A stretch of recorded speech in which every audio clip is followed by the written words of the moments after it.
এই যে দলগুলোকে আমরা যাদেরকে দেখছি যে যারা ধর্ষণ নিয়েও রাজনীতি করে, বিচার চায় না, তদন্ত চায় না, বরং এটা নিয়ে প্রতিপক্ষকে ঘায়েল করতে চায়, তারা কোনোভাবেই আসলে নারী মুক্তির পক্ষে বা নারীর অধিকার নিশ্চিতের পক্ষে রাজনীতি করবে না। আমরা যদি এই দুইটা দলকে দেখি, একটা ধর্মীয় ফ্যাসিস্ট গোষ্ঠী আর একটা হচ্ছে বুর্জোয়া প্রতিক্রিয়াশীল দল, তারা আসলে কখনোই নারীর ক্ষমতায়ন বা নারীর নিরাপত্তার জন্য তাদের রাজনীতিটা করে না। তাদের যে রাজনৈতিক দর্শন সেটা সবসময় আসলে নারীর উপরে যে নিপীড়ন তাকে বৈধতা দেওয়ার রাজনীতি। আমি নিজে একটা রাজনীতির সাথে যুক্ত আছি এবং আমার রাজনীতি বলে নারীদের নিরাপত্তার কথা, আমার রাজনীতি বলে নারীর কর্তৃত্ব স্বীকার করার কথা, আমার রাজনীতি বলে নারীর ক্ষমতায়নের কথা। আমি নারীকে কেবল একটা টোকেন হিসেবে কোনোভাবেই দেখছি না।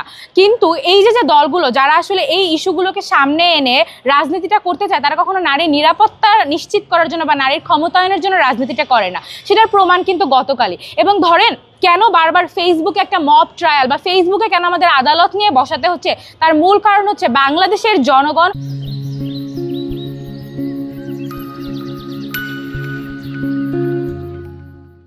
বর্তমান বিচার ব্যবস্থা তার উপরে কোনো আস্থা রাখে না। আমরা আস্থা রাখতে পারি না বা এই দেশের জনগণ আস্থা রাখতে পারে না যে একটা ধর্ষণের আসলে ঠিকঠাক বিচার হবে। তখন তার যেটা করতে হয়, তখন তার ফেসবুকে গিয়ে বিচারটা চাইতে হয়। আমরা এই ঘটনার প্রায় 12 থেকে 13 ঘন্টা অতিক্রম করছে, 24 ঘন্টা হয়ে যেতে পারে।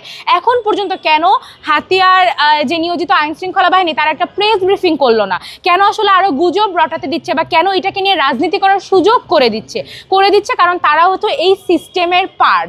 এই কারণে আমি মনে করি আসলে যেই নারীরা বারবার মনে করছে যে আমি কার কাছে বেশি নিরাপদ বা কে আমাকে কম নিরাপদ করবে, এই রাজনীতি করে কখনোই নারী মুক্তি সম্ভব না। নারীদের যে নিজেদের অধিকার আদায়ের যে রাজনীতি, সেই রাজনীতি তাদের নিজেদের করতে হবে, ঠিক যেভাবে তারা জুলাইয়ের টাইমে সকল বাধা উপেক্ষা করে রাস্তায় নেমে এসেছিল।